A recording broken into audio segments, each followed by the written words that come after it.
Plusieurs personnes ici ont eu des postes qui ont sorti leur famille de la mendicité. Tu as eu un travail et ta vie a commencé à changer. Mais quand l'esprit de disgrâce vient, il te pousse à commettre une erreur bête. Et le genre d'erreur qui va pousser à ce qu'on t'enlève de ta position de gloire. Le rôle de l'esprit de la disgrâce, c'est quoi? C'est d'aller te retirer, même si tu étais déjà dans la gloire, pour te ramener dans ta misère, parce que c'est là-bas ta place. Plusieurs personnes vont vous raconter leur histoire.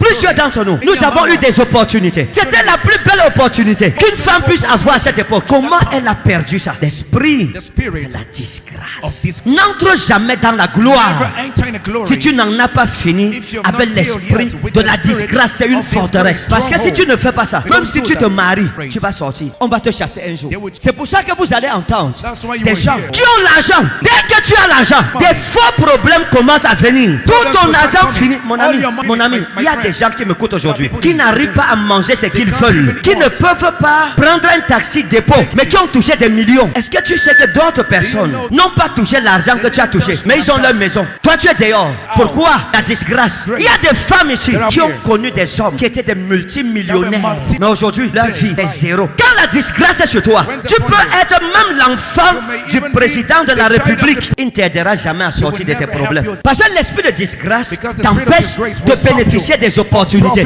Il te vole toujours les opportunités. Combien de femmes ici ont failli se marier plusieurs fois? Combien?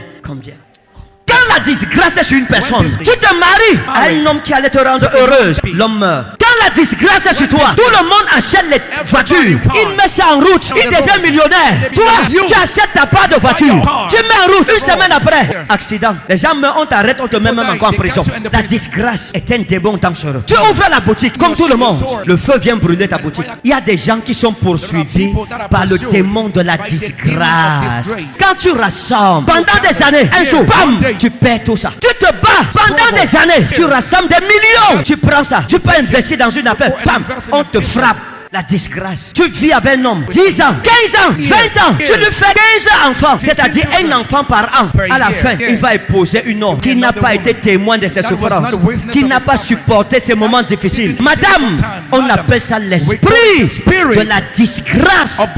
Tu avais ton patron, tout allait bien entre vous. Un jour, un faux problème arrive. Ou bien toi-même tu commets une bête erreur. Une erreur bête. On t'attrape, il te chasse. L'esprit de disgrâce. Lorsque cet esprit suit ta vie, tout ce que tu entreprends finira par échouer. Pour rien, on te hait.